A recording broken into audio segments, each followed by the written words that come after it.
We're the very last of the resistance. We need Luke Skywalker. I'm not coming back. Hey guys, welcome to another episode of Mic Check. Today, we'll be discussing something kind of new, and maybe we'll do upcoming ones in the future. We went out and bought Last Jedi on Blu-ray. Help me, Obi-Wan Kenobi. You're my only hope. That was a cheap move. Now, we both have pretty much the same opinion on the movie. Go check out our review for that, but we'll just be focusing on the bonus features as we just finished watching. What did you think of them? Well, I think that a lot of what everybody has a problem with as far as the movie's concerned is really reflected in the documentary. Because the documentary that they have on this is very much like, I would almost like give it a C+. The Force Awakens documentary, the hour-long one, it's the longest feature on the Force Awakens DVD Blu-ray. That is about the reinvigorating this franchise, relighting this spark that is spawning these further movies, talking about how everyone was involved, the different pieces that all had to come together, and it was a real behind-the-scenes element to it. Now this has a bunch of bonus features separate from the documentary that really accomplished that, but a lot of what the documentary was very focused on Rian Johnson. It was his vision, and a lot of the stuff that people don't like about the movie, I think, can be tracked back to that. It's a power that Jedi have that lets them control people and make things float. Impressive. Every word in that sentence was wrong. Whereas Force Awakens showed, in that documentary, the fun of making it, this one kind of showed the fatigue that you kind of experience. Like us, we both have been on pretty big sets in California and Los Angeles. There's a lot of fatigue, a lot of waiting around, a lot of not the enjoyability and the flair that you think of when you're just a little kid dreaming to be on set. This documentary really reveals a lot of that fatigue, a lot of that boredom, a lot of the disagreements, a lot of the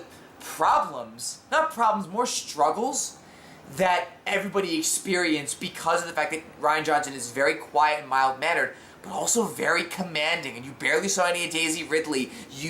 Really the only actor who had a lot of interviews and talking that they would cut back to was Mark Hamill, and you could really... I was back and forth too. And yeah. half of that even was him disagreeing with Rian Johnson and his vision of Luke, but accepting that this is where we're going to go, it's your vision. Almost sometimes making me a little upset that he's like, Luke isn't mine. It's like, well, you are Luke Skywalker. Ah, Skywalker, missed you have I.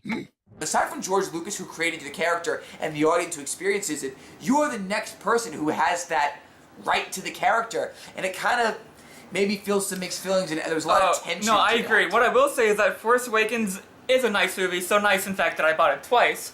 But the bonus features are really fun. They're upbeat. This doc for Last Jedi, the director and the Jedi, is kind of a drag. It's depressing and it's not really fun to watch at all. It's not. The things that are more fun to watch is the stuff that Force Awakens did well in its documentary, where look at how we created the sounds for this little thing, and oh, remember this scene? Here's how how the collaboration worked, which was the documentary did nothing of that. It showed the collaboration, but it all trained back to Rian Johnson's original vision and how he's the mastermind, he's the guru, he's the puppet master. When it's like, no, because does Rian Johnson know how to focus on the dangers of making things explode? No. Does Rian Johnson know the intricacies of making sound that you don't just go get from a computer? No. There are certain things that the rest of the other elements of this doc did well. I'm sure that we can talk as long as the doc is actually, and we can go into other bonus features. I actually like the deleted scenes, most of them. Yes. I think they should be implemented in the film.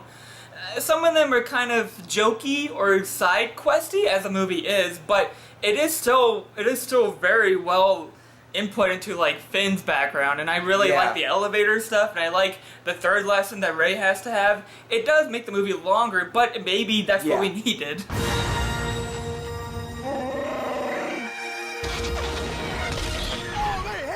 There's an extended version of the Phasma fight scene, and there's a scene where there's an extra tracking shot of Finn, DJ, and Rose walking into the elevator, the process, how they almost get caught.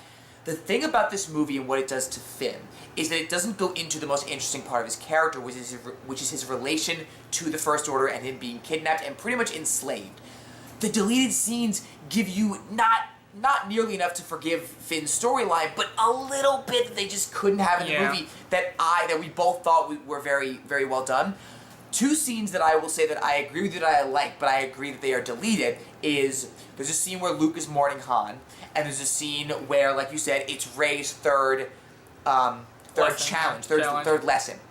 The reason why the Rey scene for me worked very well was because it completed her journey. It was comparable, though you did have the cave scene, but it was comparable to the there's danger over there, but don't go there, or go in the cave but without your weapons. Right. There's the condition, and it's the gist of it is that, are you going to save everybody when this happens again? Not to spoil anything, it's going to be worse. Do you then continually try to save it, or do you let the small sacrifice go for the sake of a larger one? But by the ending, Luke is making an alternate point that I think is detrimental to the film, especially because it's like a 4 or 5 minute sequence that was not necessarily fit in the film. I think somehow they could have managed, but other than that... Also, there seems like there's a sense of incompletion. Yeah, you can sure. show it as 2 of 3 lessons, and the same deal with Luke with leaving Yoda. There's kind of a parallel there, But it was maybe necessary. But other than that, I will say that the rest of the bonus features are pretty fun and what I expected. Like a cool sound system of like how the stuff on Crate was used, how the space battles was fun, how like the visual effects implemented, and Rey actually talking about her character with Kylo, because the doc didn't even feature that. So I'm glad we actually got that. Yeah, exactly.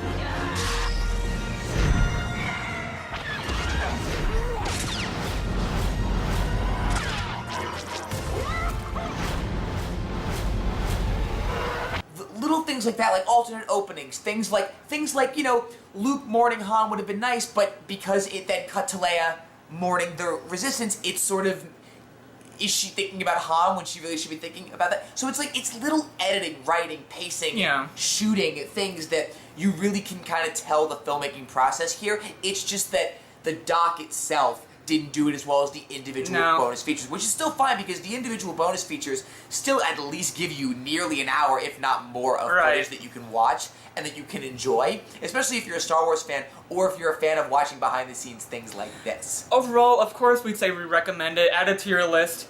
It does look, the picture is clear and crystal, like, you know, the crystal critters, but everything is perfect in the picture aspect itself.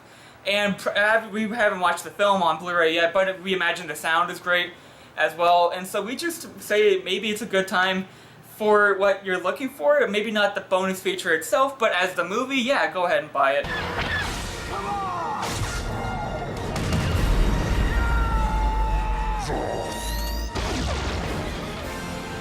Definitely. And if you love the movie, I think it'd be interesting to see how this parallels some of the problems with it. If you didn't like the movie, but you are going to buy this like as a collector, watch the bonus features because maybe you'll not appreciate. The doc, but yeah. Maybe you'll appreciate not the doc, but maybe you'll appreciate the craft of like.